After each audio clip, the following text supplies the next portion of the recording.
Hello and thank you for joining us today. In this video we will be talking about an upgraded set of wheels for a 2019 or previous generation Ram 25 or 3500. This particular model is a 2019 with a 4x4 package Ram 2500 equipped with a set of Bilstein shocks, and I think it sits a little higher as well. And I also have an option of a hill descending traction control system. Now, the stock set of wheels and tires on this wheelsRam package came with a set of 275 70 by 18 Firestones and the original rims, which did not look horrible, but not to my taste. I thought that the wheels were sucked in inside of the truck a little too much. For the stock offset is plus 53 or 57. Let's go with 57, right? For your better or easier visual is hugging the wheel drum. In other words, how far it's inverted inside of the wheel arch, whereas negative will tell you how far out this lip or the edge is pushed out away from the wheel drum. So let's say if this is the width of the rim and here is where your attachment to the drum is, and this would be the zero offset, right? So when you're saying plus, that means how much of the wheel is going to be hugged over the drum.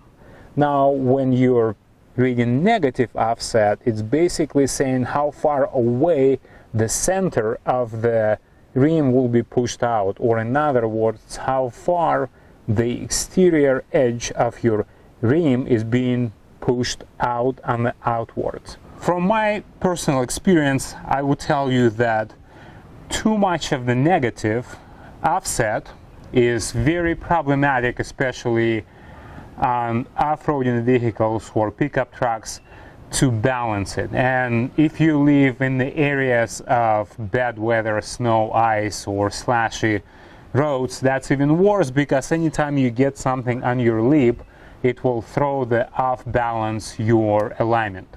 Now, it looks great anytime you see a negative offset on any pickup truck or any SUV or a sports car. It looks great, I admit it. But from my previous experience, I tell you, it's just not practical. And I knew that for this pickup truck, I want to get it done once and I want to get it done right. My choice laid on this gear set of rims with a positive 18. And by the way, I don't think on the stock set of your suspension you can go any further. I have a little bit of a touch up here with just a liner of the well, and it's not, you can tell it's just a plastic, not that big of a deal. Once I install the leveling kit on the front, I will gain about 2.5 to 3 inches of the height, and this point will be about here. I will not have this issue. But comparing this to the Hercules, the outside edge of the tire was a little more towards the edge of the rim, so there was no rubbing. If you're getting a set of wheels and the stock suspension for the Ram 25 3500 and you get the set of these rims and the Hercules tires, you will not have any rubbing. If you're getting the set of Falcons, you will have a little bit, but it's just, like I said, plastic only. By the time you install the leveling kit, this point will be moved up by 2.5 to 3 inches and this problem will be solved. This is a Falcon 35 12.5 by 20, great tires. I've had them in the past. They perform well in all conditions, mud, slash, ice, snow. They have a great grip. They do not get filled in with the elements of whatever you're driving over with. Great connection. Really, I was very impressed on how well they performed on the slashy roads. I've seen actually I passed once a Range Rover just sliding with all four because I think the differential was fully engaged, and it was just sitting in one spot and trying to get through, and it cannot even move, whereas this set of Falcons just had no issues whatsoever. It was like driving on the asphalt. So great performance. They're not noisy at all. They are smooth, and I think the load rating is at 125. Also on the sandy roads, no problem, or muddy conditions, they perform super good, so I decided to go with this set. By the way, out of the first set of tires I got were Hercules, and those were also 35, 12.5 on 20s, and they were a little bit too noisy. Actually, to my taste, they were really noisy. I felt like I was flying in the older jet plane, because there was always too much of the turbine sort of whistling noise. I knew that I would not be able to drive with those, and especially like on this sort of pickup truck, when Ram is pretty much like a Mercedes at this point. The sound insulation is great, and you can really enjoy the audio system here. I think you want to have something that will perform well, look well, and not be as noisy. So Falcon is great. Hercules would be more like a mud tire. If you want to have, switch and flop them sometimes, get them. They, like I said, look aggressive, clean, inexpensive as well, very affordable. I think that set of tires was only like $1,000. Falcons I paid $1,200. The rims are $195 a piece. Also, my opinion, if you are getting a pickup truck or an SUV and you are thinking that I'm going to get essentially an upgraded set of wheels and tires, my advice to you, if you are deciding on doing this, do it up front, do it right away. And here is why.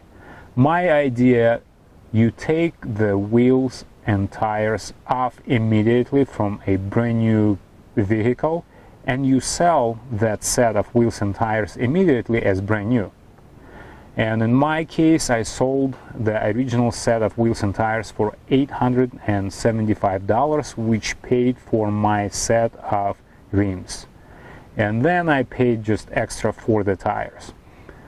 Otherwise, you're still driving your brand new vehicle for a long time, and you're dreaming about set of wheels, or you're desiring, oh, I just cannot wait until I get to the point that these tires are going to be worn out, and then I will just drop it. You drop it for nothing.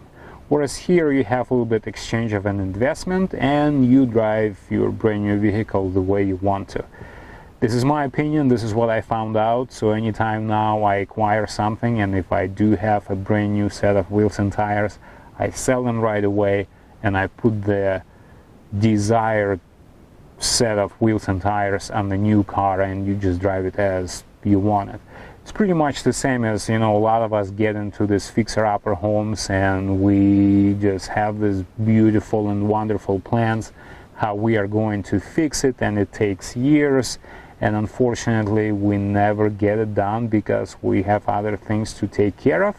And when it comes to the point that we need to sell the house, we get it all done and then we sell it. So the same way here, enjoy what you have right now, so just do it up front, and you will enjoy for the rest of ownership of your vehicle with what you really want or desire. And plus, you're selling the original set of wheels and tires. It's not like you're disposing them completely or you're throwing them away and there is no use. They are going to be used by somebody. Even in terms of practicality, it was done well. Here is my 5 cents on the use of wheels and tires for a 2019 Ram 2500. I hope it will serve you well. Well, now you know what sort of offset on the original set of rims is. So don't forget, it's plus 57. What we have now is plus 18. Would not recommend to go with negative, even though it looks good. People will tell you, oh, it's gonna be great. By the way, look on Facebook and Craigslist, they are for sale all the time. Why? Because they are a trouble. And fourthly, it's about timing. So realize when you want to do it, how you want to do it, and what's your overall plan. If you like the stock, it is great. It's probably better than, you know, us trying to reinvent the wheels literally here. It's better to drive them in stock. But if you're looking to customize or give some more aggressive look to your truck, here is my advice. Thank you for watching. I hope to see you on a regular basis. So if you like the video, give us a like, please, and share it with your friends. Drop a comment. That will promote this video a little better and more viewers will see it. That's the way YouTube works. And subscribe to the channel if you would like to see more videos of such content. Happy holidays to you. Thanksgiving, Merry Christmas, great, best holidays of the year. Enjoy your family, enjoy your friends. Loved ones are very important in our life. Thank you. Goodbye.